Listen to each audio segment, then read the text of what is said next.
Today we're going to be unboxing the biggest statue of Deidara by Infinity Studio. It's been almost a year since I unboxed their Guy versus Madara statue and had a blast doing that one, so I knew once I saw Tobi and Deidara on the same statue, I had to showcase this. Not only is this one of the largest boxes I've ever seen, but the clay eagle on this thing is so massively impressive. One giant piece that I can't wait to jump into. If you're a fan of huge statues, Deidara, or awesome looking LEDs, well, this unboxing's for you. Let's jump right on in. As I said before, this is made by Infinity Studios and it sits at a 1/6 scale. One of my favorite parts is also that we not only get to enjoy Deidara on the statue, but we will see an appearance from Tobi as well.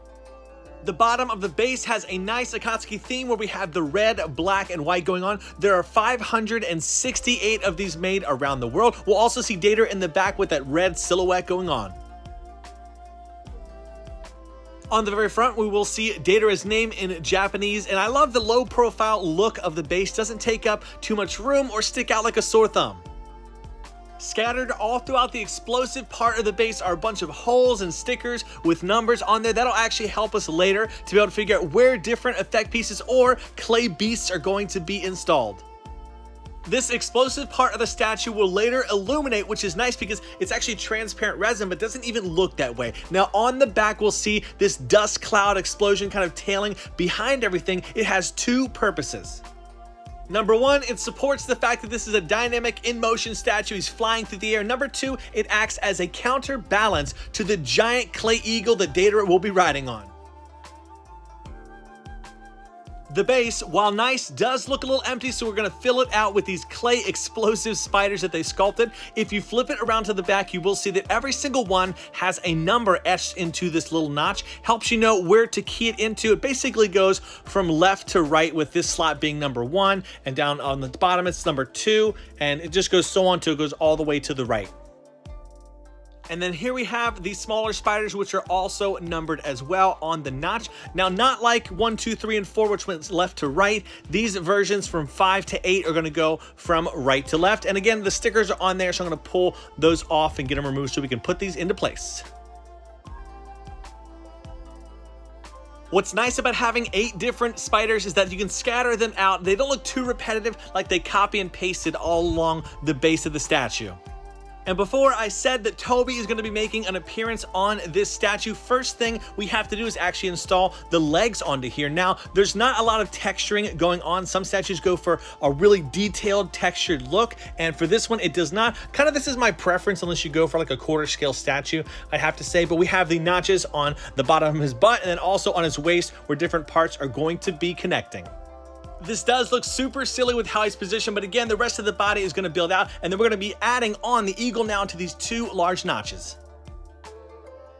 Normally, I like to showcase my statues in front of the camera, but because this is so large, right from the bottom of my waist to the top of my chest, I'm going to just key this in here, and we'll go ahead and take a look at it off camera. Also, if you get a little chillier where you're at, there's a BAM Collectibles hoodie showcased in the background, links in the description if you ever want to check those out. On the bottom of the claws, we'll see 2 different notches where Tobi is going to be keyed into later. Also, this eagle only connects to the bottom of the base with those 2 notches that are on the bottom of the feet. I had to showcase how clean the paint application is on here as well. Can't even find a flaw. Now, it's more of a grayish white look to it, and then when the light hits it, it does take on a true white color. Also, a notch up top there where another clay animal is going to be installed later. Now, here is the full wingspan on the statue. I believe it's around 28 to 29 inches. Time to build the rest of Tobi on here. Now, most of his body is going to look really weird and odd because it's got these holes in there. His arms are missing as well, but I promise once we get everything together, it will look great. The back of his cloak does look nice. The decals they chose for the red clouds worked out great. And then also that's the area where his head's going to key into later. So this back one is actually going to support the back of the eagle. And what it does is it not only just sits there and rests there, but it helps hold it up and kind of carry a little bit of the weight. Here are his 2 arms as well. You can see he's going to be holding on for dear life to the bottom of that leg or the claw of the eagle. This is definitely one of my favorite aspects to the statue. I don't have a lot of comic relief in my collection, and so getting to see him like this hanging on for dear life, representing his character and nature in the show is perfect. Here's the head sculpt. It's, I guess, hardly a head sculpt. It's like a mask sculpt for this one. But if we zoom in really close, you can actually see his eye in there as well. Barely. I love how they did that to where it's not showcased fully, but just enough where you can tell who it is. Because at this point in the show, right, you didn't know who he was. This is definitely a feature that makes it stand out from any other statue that's been made of this character. In the series, we remember Deidara has all different types of animals that he creates out of clay. Here is the owl that we saw a few different times. They have like an interesting little dust cloud bit that's on the wing. Actually, we'll be seeing more of these little effect pieces that will install onto the larger eagle very soon. As mentioned, just like he's cutting through the clouds, we can see this dust particle that has a magnet attached to the end that's going to go on one of the tips of the wings for the eagle. It's always nice to add little effect pieces like this because, again, it just supports the fact there's a lot of motion going on. He's flying in the air. Now, on the back, we also have more of these cloud dust type particles on these steel rods that will connect. They look like this. I did struggle a little to get these installed, so what I did is just transition them on camera. Now, one thing to mention is it adds more depth needed to display on the statue, so if you're looking to save some collector space, you might want to think about removing them. These are the last two effect pieces that are going to go on this left wing that we see behind us. For the last two clay beasts on this statue, we have this style of bird. I don't know why. I don't know what the heck this is. It reminds me somewhat of a pelican, but it's also kind of like an eagle, something with a big giant bill or beak that has on there. So I don't know. Let me know in the comment section below what animal you think this actually resembles. I swear I should know this, but I'm having a 30-year-old senior moment. Before jumping into Deidara, I wanted to showcase this kind of bottom looking up view, how aerial, dynamic that the eagle looks flowing, and also how hilarious it looks with Tobi hanging on.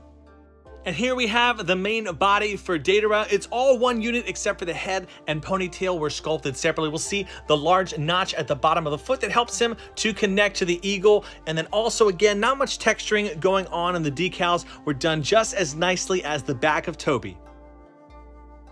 Spinning him around, we'll see inside the hands are the teeth and the tongues poking out there. I'm so glad they didn't sculpt them drooling. I've seen some statues where the tongue is actually drooling or eating clay. It does look a little strange. And then also on this hand, if we spin it around, we'll see that the ring has that little decal on there with the kanji symbol, and his neck empty because we're going to go into the head sculpt next. First off, we'll knock out his ponytail. We have that thinner section, which is actually a steel rod, which is going to connect to the rest of the head. And the rest of it's all full flowing, just like we know in the show.